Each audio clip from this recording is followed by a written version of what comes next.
No nanny ever made it past the second night in this house, the man said quietly, standing in the doorway of the enormous bedroom, his voice calm but edged with disbelief as he stared at the scene in front of him. Richard Whitmore had built a billion-dollar technology empire before turning 40, a man known in boardrooms from New York to San Francisco for solving impossible problems, but nothing in his life had prepared him for the silence that now filled his mansion. The Whitmore estate stretched across 5 wooded acres just outside Greenwich, Connecticut, a place of polished marble floors, tall windows, and rooms so large that footsteps echoed for seconds after each step. Yet for nearly a year, none of that luxury had mattered. Every night the house filled with the same sound, 2 young boys crying until dawn. Ethan and Lucas Whitmore, 8-year-old twins with identical dark hair and wide gray eyes, had not slept peacefully since the night their mother passed away. Doctors came. Child psychologists came. Specialists from Boston flew in with clipboards and calm voices.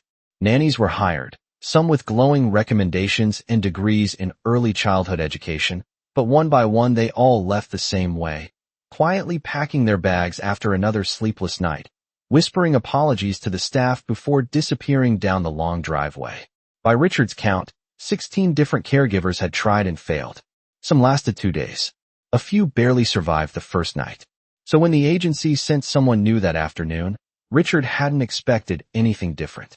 Naomi Carter had arrived carrying a single worn suitcase and wearing a simple navy sweater, introducing herself politely to the house manager before disappearing upstairs to meet the boys. Richard barely noticed her at the time. To him, she was just another temporary solution in a long line of people who would soon give up. But now, hours later, he stood frozen in the doorway of the twins' bedroom, unsure if he was actually seeing what he thought he was seeing.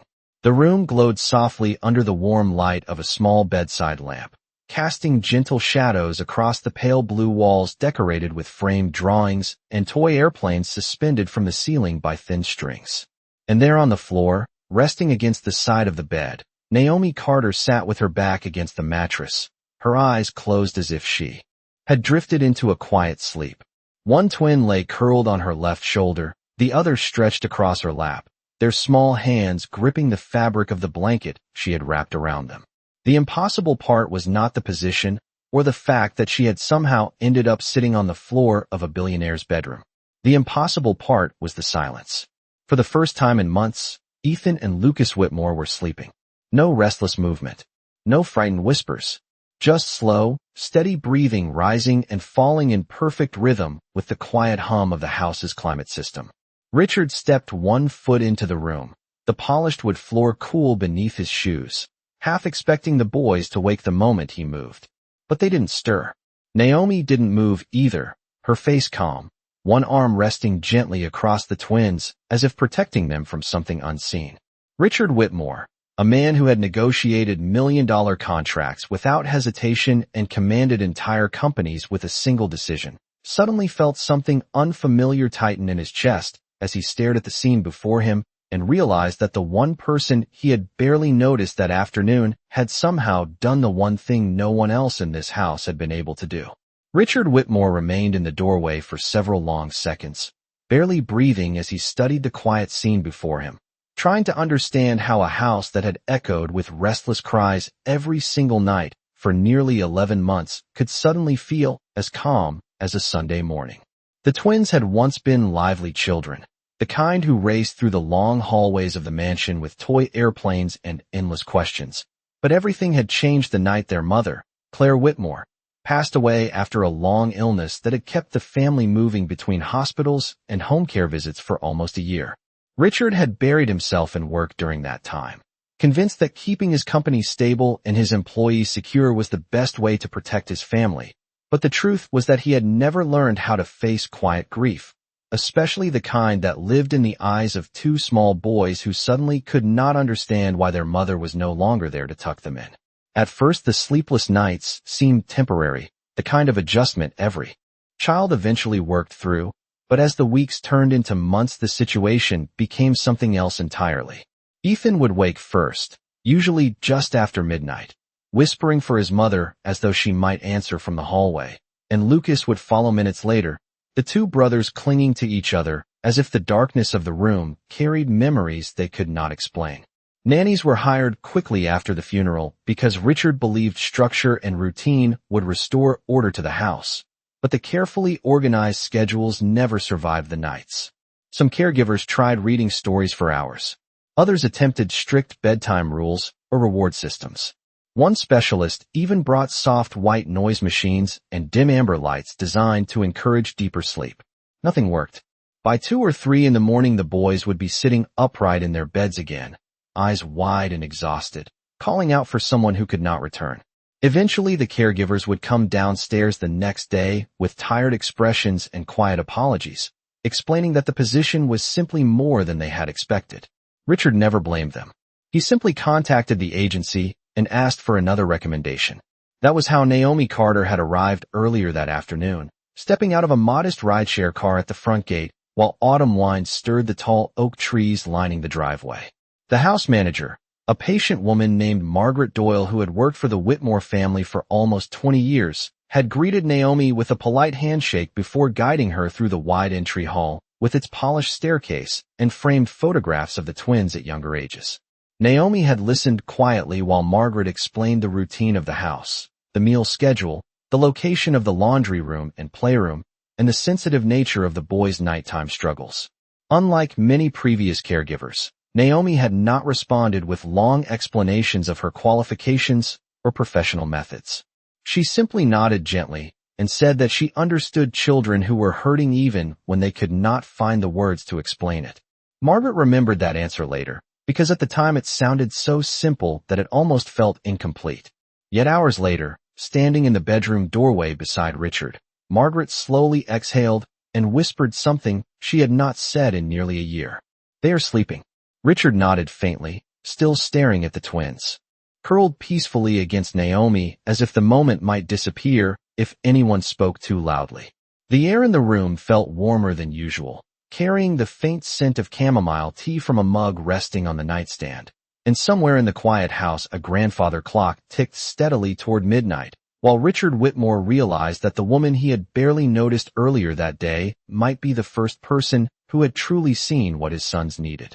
Naomi Carter woke first, long before the first hint of morning light reached the tall windows of the Whitmore estate, her back slightly stiff from leaning against the edge of the mattress, but her expression calm as she slowly opened her eyes and looked down at the two boys still sleeping against her shoulders as if they had finally found the quiet they had been searching for.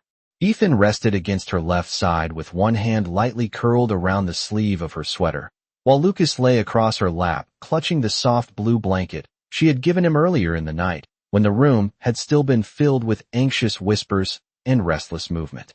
Naomi remained still for several minutes, careful not to disturb them, listening to the slow rhythm of their breathing and the distant hum of the house waking up around them as the climate system shifted and the faint creak of old wood carried softly through the hallways. She had seen children sleep like this before, children who had been carrying fear quietly inside them until someone simply stayed long enough for their bodies to believe the night was safe again. Across the room, the bedside clock read 6:12 in the morning when Richard Whitmore finally stepped into the hallway outside the twins' bedroom after a restless night of his own. He had not slept much, choosing instead to sit in his study downstairs with a cup of coffee growing cold beside him as he replayed the strange calm of the previous evening again and again in his mind. For months the nights in his house had followed the same pattern, but last night something had changed, and he still did not fully understand how. As he approached the partially open bedroom door, he slowed his steps, almost hesitant, as if the quiet inside might break if he moved too quickly. When he gently pushed the door open, he saw Naomi sitting exactly where he had left her hours earlier, though now she was awake and watching the boys with a soft patience that made the entire room feel different. Morning light had begun to spill through the tall windows, painting a pale gold line across the carpet and the edge of the bed, and for a moment Richard simply stood there taking in the peaceful scene. Ethan stirred slightly but did not wake, his breathing still steady, and Lucas shifted his head against Naomi's lap with the relaxed movement of a child who felt completely safe. Richard finally stepped closer and lowered his voice so the boys would not wake. "How long have they been sleeping like this?" he asked quietly. Naomi glanced at the clock and then back at the twins before answering in the same calm tone she had used the night before. Since a little after 10:30, she said softly. Richard felt a wave of disbelief pass through him, because that meant the boys had slept for more than 7 straight hours, something that had not happened since before their mother passed away. He studied Naomi more carefully now, noticing the quiet steadiness in her posture and the gentle way she kept one hand resting lightly across the boys as if they were still fragile from the night before.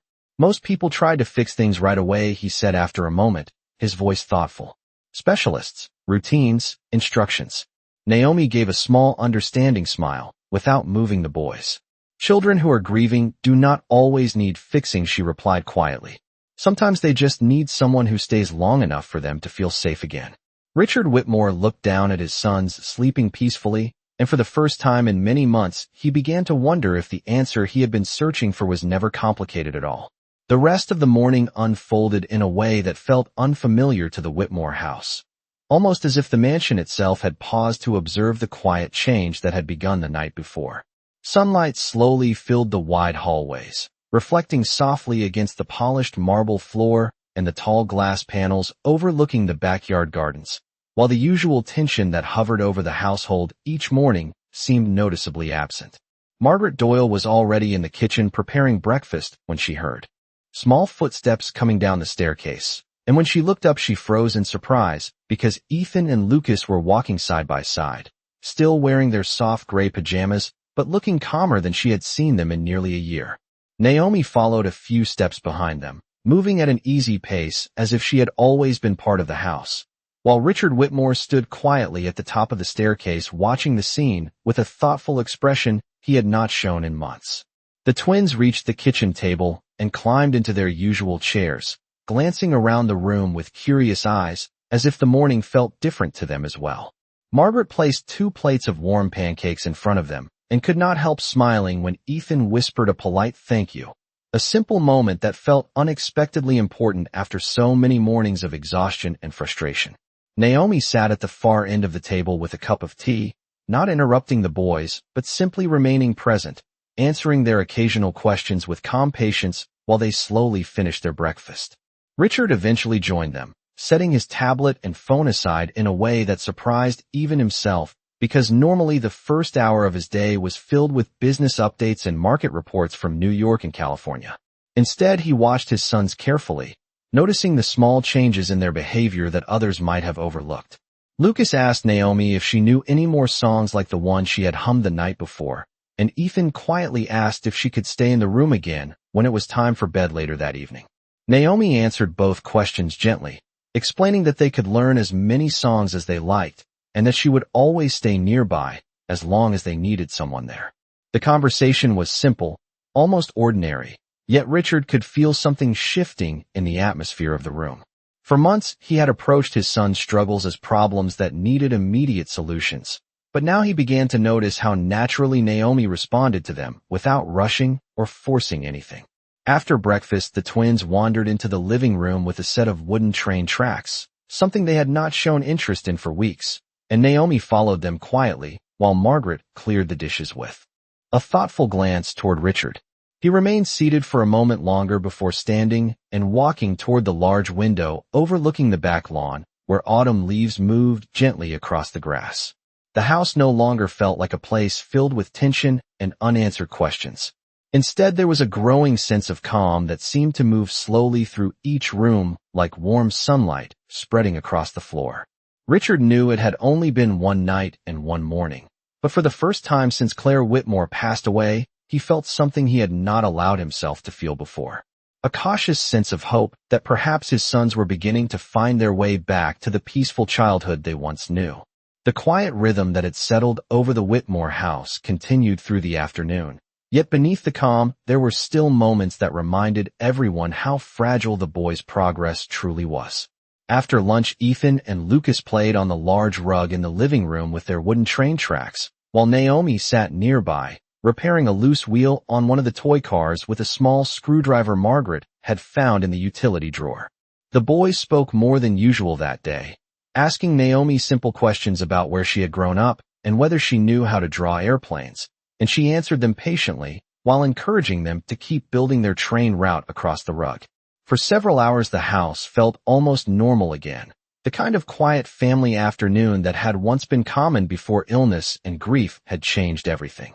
Richard Whitmore spent part of that time in his study attempting to return to his usual work routine, but he found himself distracted by the unusual silence in the house. More than once he paused during a business call and listened carefully, half expecting to hear the anxious footsteps or raised voices that had become familiar during the previous months. Instead, he heard only distant laughter from the living room and the soft sound of toy wheels rolling across the wooden floor. By late afternoon, clouds gathered outside the tall windows and a steady autumn rain began to fall across the property, tapping lightly against the glass and casting a gray shadow across the gardens. The change in weather brought a subtle shift in the twins as well. As evening approached, Ethan grew quieter, glancing toward the hallway that led to their bedroom, as if the coming night still carried memories he could not fully forget. Lucas followed his brother's mood, staying close beside Naomi while she helped them put away the toys before dinner. Richard noticed the change immediately because he had seen the same pattern many times before. The daylight hours could pass peacefully, but as the sun disappeared, the uncertainty of night returned with it. During dinner, the boys spoke less than they had at lunch, and when Margaret cleared the dishes, Ethan asked in a small voice whether Naomi would still stay near their room later. Naomi looked at him gently and nodded, explaining that she would be right outside if they needed her and that they would go through the same calm routine they had used the night before. Richard listened carefully to every word of the exchange, realizing how important those simple reassurances were to his sons. After dinner, the rain grew heavier, the sound of it spreading across the roof and the long stone terrace behind the house. Naomi guided the boys upstairs, helping them change into their pajamas and brushing their teeth, while speaking to them in the same calm voice she had used all day. Richard remained in the hallway outside their room, watching quietly as she sat with them for a few minutes and repeated the gentle lullaby they had learned the night before. The melody blended softly with the steady rhythm of the rain outside the windows, creating a peaceful moment that almost felt like a memory returning. Yet even as the boys began to relax beneath their blankets, Richard could see the uncertainty still lingering in their eyes, the kind that came from months of restless nights. He stood there wondering whether one quiet evening could truly change something so deeply rooted in their hearts, or whether the difficult nights might return the moment the house grew dark again. The rain continued long after the lights in the Whitmore house dimmed for the night, falling steadily across the wide lawn and the tall oak trees that surrounded the property, creating a soft, rhythmic sound that filled the quiet spaces between rooms. Inside the twins' bedroom, the lamp beside the bed cast a warm golden glow across the pale walls, while Ethan and Lucas lay beneath their blankets watching. Naomi with cautious eyes that still carried the memory of many restless nights. Naomi sat in the same place she had chosen the evening before, resting on the floor beside the bed so the boys could see her without lifting their heads from their pillows. She did not rush them toward sleep or give instructions the way other caregivers had done in the past. Instead, she spoke softly about simple things, about the rain outside, and how the sound of water on the roof could sometimes feel like a slow song that helped people rest. Lucas asked whether storms ever frightened children where she grew up, and Naomi smiled gently as she told them about the small town in Georgia, where summer rain would roll across the fields for hours while her grandmother hummed quiet melodies in the kitchen. The boys listened carefully, their shoulders slowly relaxing as the steady rain blended with Naomi's calm voice and the gentle rhythm of the lullaby she had begun to hum again. Richard Whitmore stood several steps back in the hallway, leaning quietly against the wall so he could observe without interrupting the moment. The house felt different at night now, less tense, yet he could still sense the fragile uncertainty that remained inside his sons. Months of sleepless nights had left deep marks on their routines and emotions, and he knew that healing rarely happened all at once. Time passed slowly as the rain softened and the lullaby faded into quiet humming. Ethan shifted first, turning slightly beneath his blanket until his breathing became slow and steady.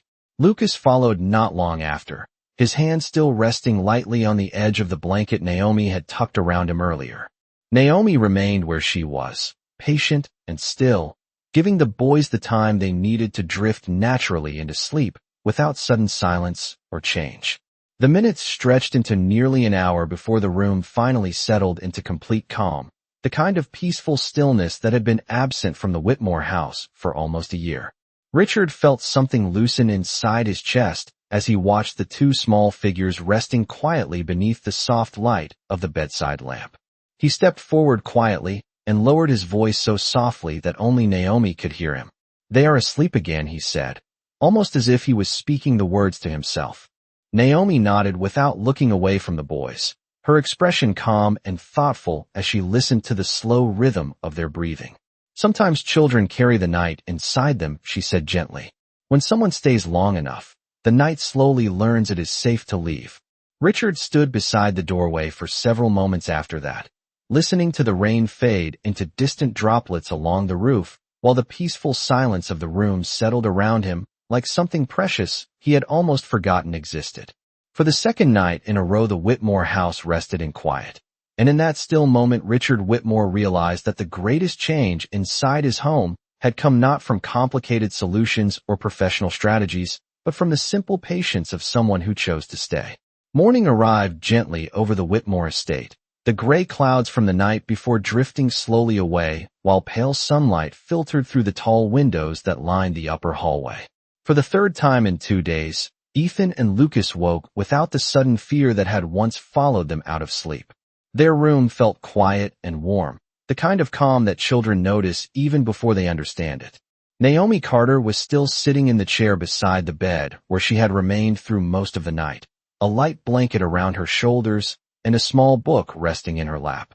When the boys opened their eyes, she greeted them with the same calm smile she had offered the day before, speaking softly so the morning would not rush in too quickly. Downstairs, the kitchen smelled faintly of fresh coffee and warm toast as Margaret prepared breakfast, but Richard Whitmore had been awake long before sunrise. He stood in his study looking out across the wide lawn behind the house where the grass still glistened from the night rain. For months his mornings had begun with the same heavy awareness that another difficult night had passed, yet now something inside the house felt fundamentally different. The silence was no longer tense or uncertain. It was peaceful. A short time later, Ethan and Lucas came downstairs together with Naomi walking a few steps behind them, their movements relaxed in a way Richard had not seen since before their mother became ill. The boys climbed into their seats at the kitchen table while Margaret placed plates of scrambled eggs and toast in front of them.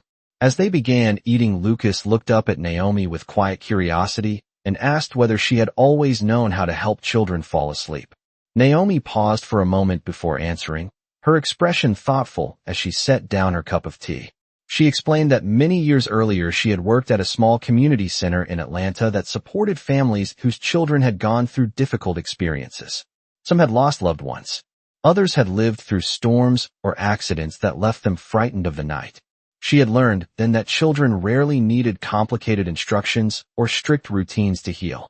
What they needed most was someone who would listen and stay with them long enough for their hearts to feel safe again. Richard listened carefully from the other end of the table, realizing that this quiet woman had spent years helping children who carried pain similar to what his sons had been feeling. The difference was that she had never spoken about those experiences to prove her abilities or impress anyone. She had simply used them when the moment called for patience. Ethan looked down at his plate for a moment before speaking again, his voice soft but steady. He told Naomi that sometimes he and Lucas had stayed awake because they were afraid that if they fell asleep their mother might come back and they would miss seeing her.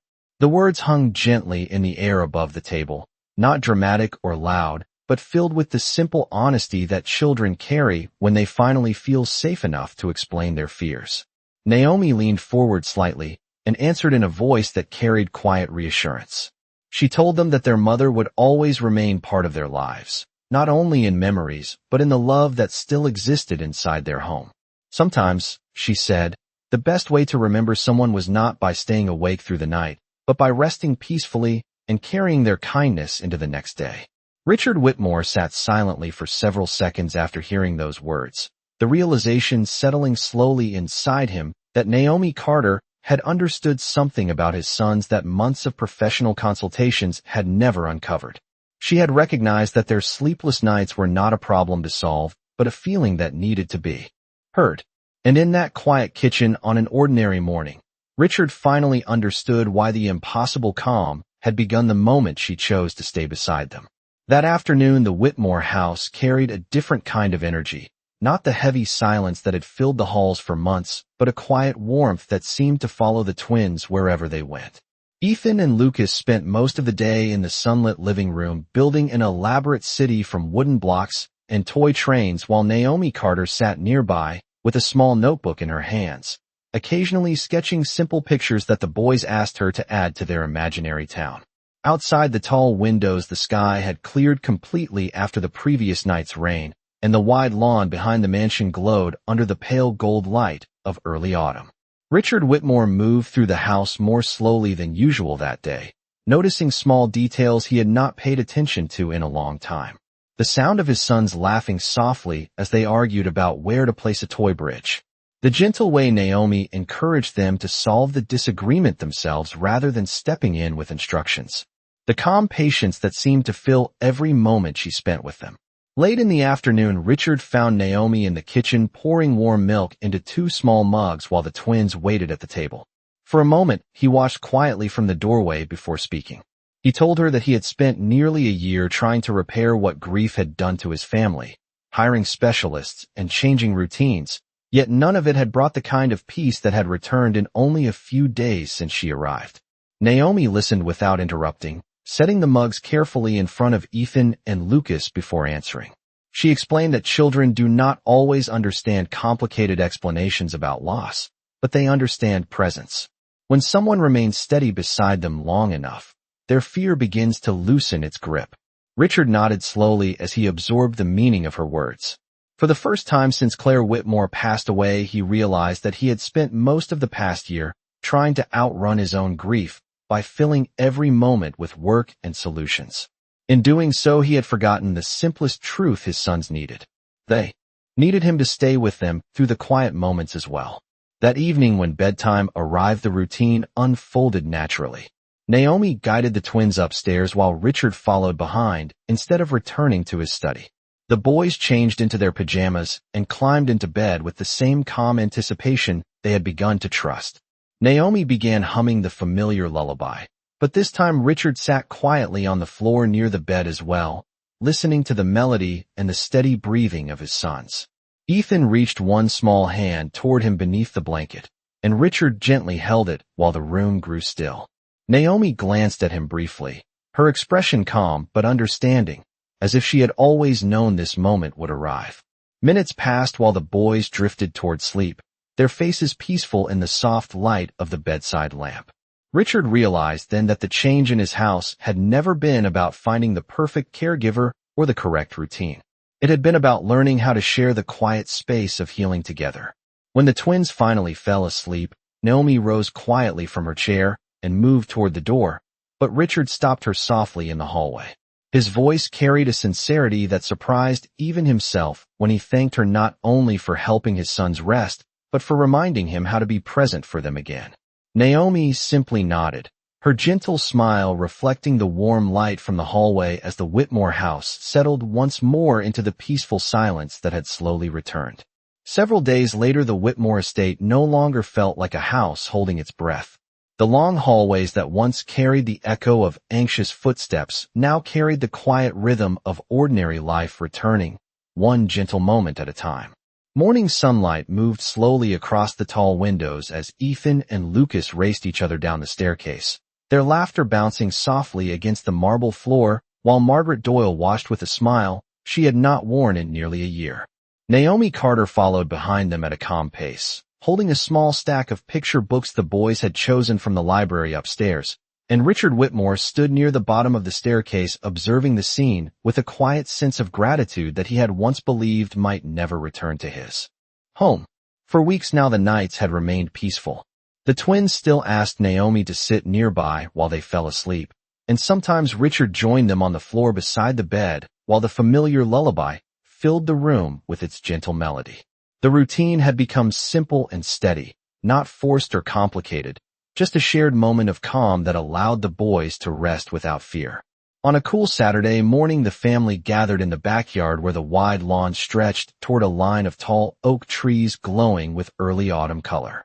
Ethan and Lucas chased each other through the fallen leaves while Naomi sat on a wooden bench beneath the porch roof with a cup of tea warming her hands. Richard joined her there after a moment, watching his sons with a thoughtful expression as they ran across the grass with the kind of carefree energy children naturally carry when they feel safe again.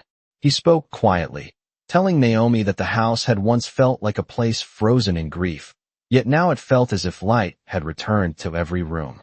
Naomi listened without interrupting, her calm presence the same steady strength that had guided the twins through their long nights.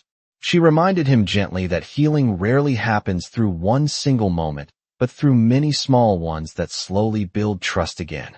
Richard nodded, understanding now that the greatest change in his home had not come from wealth or resources, but from the patience of someone willing to remain present when others might have walked away. That evening the house settled once again into the quiet rhythm of bedtime. The twins brushed their teeth, climbed into their beds, and waited while Naomi sat beside them humming the soft melody that had become their nightly comfort. Richard sat nearby as well, one hand resting lightly on the edge of the blanket as Ethan and Lucas drifted peacefully into sleep beneath the warm glow of the bedside lamp. Outside the windows, the wind moved gently through the oak trees while the vast house remained still and calm. Naomi rose quietly and stepped toward the doorway, but before leaving, she paused for a moment to look back at the sleeping boys and the father sitting beside them. Richard met her eyes and offered a small nod of gratitude that needed no further explanation. In the silence of that peaceful room, the Whitmore home finally felt complete again, not because every sorrow had disappeared, but because love and patience had quietly taken their place beside it. And in that quiet, ending the night no longer felt heavy or uncertain. It simply felt like rest.